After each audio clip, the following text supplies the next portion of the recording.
What up? I got Naskin here with me. This ain't a diss song, but yeah, you know what it is. I'm a cheesehead, y'all niggas cheese whiz. Pittsburgh Steelers, that's nothing. That Super Bowl ring, that's nothing. Pull up in your town when you. Last week I asked about going on the road and having confidence because you guys have won some big games. So when you lose like you did, does that impact confidence at all, or is that something that has to get rebuilt? Well, I just think you got to win one of those to get back to where you believe you should be. Now we're 3-2 on the road, as Tom Clements was once famously used to say. The goal is to win all your home games and split your road games. And if 12-4, you should have a first-round bye. So we're 3-2 on the road right now. We're 5-1 at home. We lost to some, a really good team last week, and a couple teams we just didn't play our best game, obviously in 2 of the last 3. So we got to get back to the basics and the little things, and make sure we're cleaning up the small stuff so it doesn't become big stuff. But I don't think there's any lack of confidence, in our belief we can win there if we have to. Aaron, you said after the LA game that felt as bad as it looked. When you saw this past one on film, did the gap look as much as it did on the scoreboard? Yeah, I think so. I think it did. We just didn't do a whole lot right. Obviously, situational football is something we talk about a lot here. And, we had one conversion in basically a quote-unquote garbage time there on a third down run. So, we obviously didn't play very well situationally, and we had a couple chances, on some third downs to make some plays, didn't convert. And then obviously we didn't start very well with the fumble on the first possession. I guess why I asked that is, how do you make up for that gap in 5 games? You do have to play them again. Which gap? The gap between where you guys are and where they were. Well, I think the gap is execution. It's not ability. It's not talent. It's execution. I think on paper and lining up, we feel really good about our squad against anybody. But execution is the main divider between teams that put that performance on the board like they did and the way we played. I think things would be a little different hopefully next time as far as the way we go out and execute. But we got to put ourselves in a position to have that conversation again. Aaron, from what you know of your team at this point in the season, what's the best formula for you guys to be successful on offense? What's the combination of things that you need to do? Probably converting on third down, getting down the red zone, and converting in the red zone. I don't think there's any magic recipe. We got to get the ball to our playmakers. We got to make sure that 33 is getting his touches, and that Devontae is getting the opportunity to run some stuff down the field and intermediate, and then we're getting off the ball, run downhill. Which you look at the game, we didn't get the ball to 33 in space. We didn't run the ball very well. We didn't get the ball to Devontae down the field. So we didn't really do any of that. That's kind of been helping us win. Jason asked you a question a week or so, a couple weeks ago about, when things don't go right, Matt, to us, always takes the blame for it. Is that the way he is with you guys too? That whenever something goes wrong, he's pointing the finger at himself? And what does that mean to you guys? I think it's important. I think it allows everybody else to kind of see where the critique should start with for ourselves. It should start with our own performance and our own preparation and execution. And if the head coach is doing it and the leaders in the squad are doing it, then everybody should be doing it as well. I think that's the good thing in just feeling the way things feel today, 2 days removed from that feeling, is I don't feel like there's a lot of finger pointing going on. There's not a lot of division, with the guys. I mean, obviously we're disappointed, but thankfully we put that game to rest this morning after going through it again. And now we're moving on to the Giants. Yeah, you're talking about getting the ball to 33. He only has 1 catch the last 3 games. He had a lot more than that before. You say all the time you throw the open guy. Has he just not been as open over these last 3 games? Has not been as big a part of the game plan to do that? Why the discrepancy? Well, I don't think we've put him out a whole lot, split him out for some of that stuff. But I think teams are playing him a little differently. We're not getting a linebacker on him as we were for a few weeks. So we just got to keep finding ways to get him the ball. I mean, he's been a big part of the plan, but when you have so many third and extra longs, some of the plan stuff, as any play caller tell you, kind of goes out the window, and you're scrambling and you're a couple scores down, and a lot of stuff you want to do coming in the game you just can't get to. So we got to do a better job of starting games off, and we had a good run there starting the season. I felt like we were going down scoring on most of our first possessions, and that's how you can kind of get into your first 20 plays that you want to script, and usually in that first 20 there's some opportunities for 33. Aaron, when you lose your right tackle and they're starting to get pressure on you, are you able to go in this offense into a max protect kind of a situation for a while, and is that even feasible in that? Yeah, I think that's a good teacher for us, that game. That regardless if it's our starting five in there or not, we got to, against a tough opponent with good rushers in a noisy environment, we got to help those guys out. I think a little earlier, with some chips and some thumps and some body presence and some more action stuff that we can get to. And again, I think the majority of that stuff, is based on we were just bad starting the game out. We had negative yards plays, we had penalties, we were behind the sticks, and we couldn't get to some of that stuff where we had plays where we could protect the edges and take some shots down the field. We just couldn't get to them. You said several times the last couple of weeks, you're kind of happy about the position the team was in, not necessarily saying, we're the greatest, you're saying a very special position. After Sunday's result, how would you characterize the position you guys are in now? Well, we're tied for the lead in division. We still play each division opponent one more time. We're right in the mix where we want to be, playing meaningful games in December. But I think we got to play a little bit better moving forward if we want to get to where we want to go. This team has obviously a lot of goals. It starts with the North, and everything kind of opens up from there. The key is for us is we're going to obviously have to stay healthy, but we got to play a little bit better on all three phases. Offensively, I got to take the lead and get hot in December here. We got to start finding ways to get the ball to our guys all the time. And then, defense has got to, do their part in special teams as well. And if we do those things, I like the talent of our football team. I like the spirit and the chemistry. And I think, we got a chance to be in the mix. How does a quarterback, quote, get hot? You just kind of get in that zone, Rob. Aaron, it's not easy to build good chemistry and good culture, but it's easier when you're 8-2. Where do you think that is now, and when it's being challenged by a bad performance? You said there's not finger pointing, but will we find out more about chemistry and culture now than when you're 8-2? Well, I hope not. I hope guys are the same when it's, going well, and when it's, coming off a tough week. That's obviously the most difficult part about this business is you got to wait so many days between games, and especially if it's been a bad performance, it's kind of eating at you most of the week.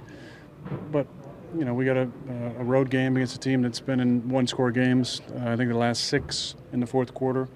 Like I said before last week, these are going to be games you guys are expecting us to win, and, we got to go out and put good performances together and improve. I think that's the key, is we have to get that mojo going all the time and start to expect to win games and expect to win games against great opponents and expect to win games against opponents with not as great a record.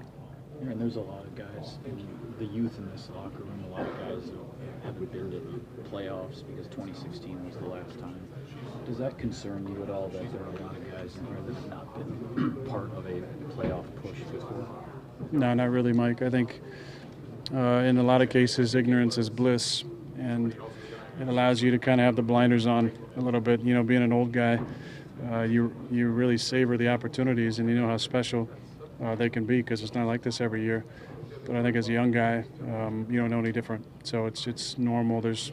You almost avoid some of the extra pressure you might put on yourself if you've been there before and missed and realize, again, how difficult it is to win in this league and to win consistently. So I like our guys. I like the focus, and like I said, I like the fact that we're not pointing fingers, that there hasn't been division, that there's been great communication in the locker room, and guys are obviously disappointed. But I think there's been a good resolve being in here today. Aaron, you talked about get the ball to your playmakers. What about your other wide receivers down there? What do you need? But they're playmakers as well, so I'm not excluding them. I'm including them in the playmakers, and I think we got to find ways to get them involved. When Devontae was out, Jake was making plays, and Gmo's making plays, and Allen's making plays, and we got to find a way to get those guys involved because we were moving, we were moving the ball and being very effective. So we got to make sure Tay gets his touches, but like I've always said here, and maybe you might miss the main point I'm making about throwing to the open guy, but we've never wanted to force the ball here. And we've had some great receivers and some great playmakers over the years. And you can say, oh, well, Jordy caught 95 passes one year, or Randall caught 97 passes one year. But the fact is, the ball goes to the open guy. And those guys can get open that I mentioned. Marquez can get open. And we got to keep finding ways to get those guys involved. Aaron, in the past, when the offense may come out and start to struggle in a game or hit a lull, you could adapt and maybe run a 2-minute offense or maybe just totally recreate yourself mid-game. Is that something that this offense can do, is recreate itself or pull itself out of a lull or an early slide? I hope so. I think we might have to at some point. Tempo is something that we do talk about a good amount, but it just kind of depends on the plan and the way the flow is going. That's not my call.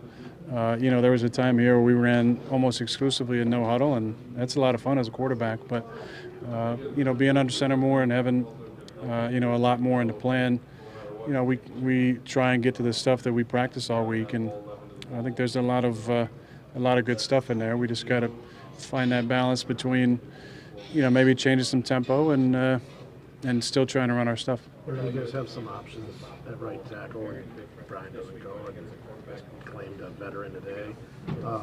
What do you think of just having all those different options available to you? Well, options are usually good, Rob. I think in most parts of life, a few withstanding, but no, I think that's why we brought Billy in, because he gives us some versatility. He played, some right tackle in our training camp and in the off-season program. I have a lot of confidence in Alex Light. I mean, I think, he's been a really nice, steady guy for us this year. And Lucas Patrick is a guy you can fill in multiple positions. He's very heady guy, smart, very prepared, and has played I think all three interior positions for us at various times during his career. So, and then I'm not sure about the old guy that we claimed, older guy. He's in his 30s. I like to see another guy in his 30s here. Not sure what his status will be at all. And then I know Yash. He's been with us for a while now. He looks great coming off the bus. And he's a great kid. He's a fantastic kid. He's been doing a lot of left tackle stuff, so I don't know what chance we put on right tackle.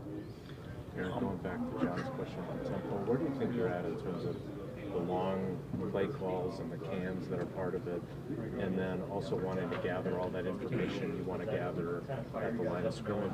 You didn't have any delay games, but I know you're still getting close to 2 or 1 second left on the play clock by the time you're snapping it. Where do you kind of think that is at? What do you want out of it? Well, there's some long calls in the offense, and you look down at the wristband, and there's runs, checks, passes. There's passes, checking the runs. There's 15 syllables in plays. So that's the way this offense is. So the play's got to come in. It's got to get to me. We got to have the right personnel in. I got to get us lined up and make the right check. So there's a lot going on there, and we're trying to get it in, break it, and get the line as quickly as possible. But there's also the realistic part of running 3 different guys on the field and 3 off and getting everybody on the same page. So we're trying to make it work. We're glad we didn't have any delay games, but I don't think they're giving out too many ribbons for that lately. John, are they? No, thank you, John. Aaron, a term you used a lot last year was you were looking for a galvanizing moment, something to spark your team. In 16, that was against Washington. You guys were 4-6. I believe you said it was in Washington. 4-6. But does an 8-3 team need a moment like that? Are you guys still looking for that? In a much different spot than you were last year. Yeah, much different spot. Last year, we weren't very good, and this year I think we're pretty good. Aaron, did you notice anything? I think there were some times you had Graham and Tanyan in the game together. Did you notice anything on how teams might play that? Did you get any idea of how, did they have to make a decision on, whether to go into base or whether to cover the nickel? Or... Well, I don't think we did enough of it for us to get a really good look at it. Bobby just hasn't played a whole lot for us, being injured. But that's, we have a number of personnel looks we can give them, especially if all four of those guys are up. Obviously Mercedes and Jimmy, Mercedes and Bobby and Jimmy. I'm not going to go through all the iterations, but, I think if Big Dog's in the game, they usually keep base on the field. If Jimmy's in the game, they split it base and sub. Can you help me understand, when Devontae wasn't playing, you guys are average like 32.5 a game. And he's come back, and obviously you've fallen off considerably from that. Just how does that happen? How do you get a Pro Bowl receiver or a Pro Bowl player at any position, but not function as well? I don't know, Bill. I'm not sure. I know it doesn't have anything to do with him. I don't think we've been forcing the ball to him either. I don't know. That's what we're trying to figure out. Is it really that complicated? The football is not really that complicated, so I'm not going to act like it's super complicated. I just think, the key for us, if you look at the two losses, we gave up a number of sacks. We had a lot of penalties. We started terribly each game, and that just changes the whole dynamic of the football game. I look at the plans from maybe you just compare, let's say the San Diego, let's say the LA game compared to the Kansas City game. We ran up a bunch of yards, had a lot of points. I don't think the plans were way different. We had a lot of stuff in there for 33 to get involved. We did it in Kansas City. It worked. We converted about 50% of our third downs, and we were terrible on third down against LA and terrible on third down against San Fran. So we just couldn't get to any of the stuff they wanted to get to. People are going to point to whatever they want to point to, but the fact is, we had two terrible offensive games. And I don't think it was related to 17 at all. How often do you hit the 20 scripted play mark? You say? Well, it never goes 1 through 20. It just depends on really the first couple drives. If you're effective, you convert third downs, and you move the ball down the field, you're going to get through most of the stuff you want to get through. And the way that Matt and Nathaniel put together the plan, there's a lot that goes into the scheme of how we want to start the game, and it gets totally thrown off when you fumble on the first drive and you're down 7-0, and you get a third and 10 on the second drive, and you don't convert on the third drive, and you miss a fourth down on the fourth.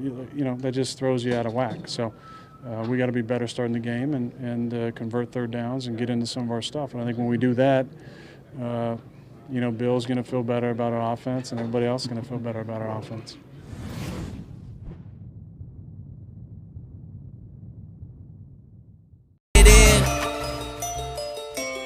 Oh yeah.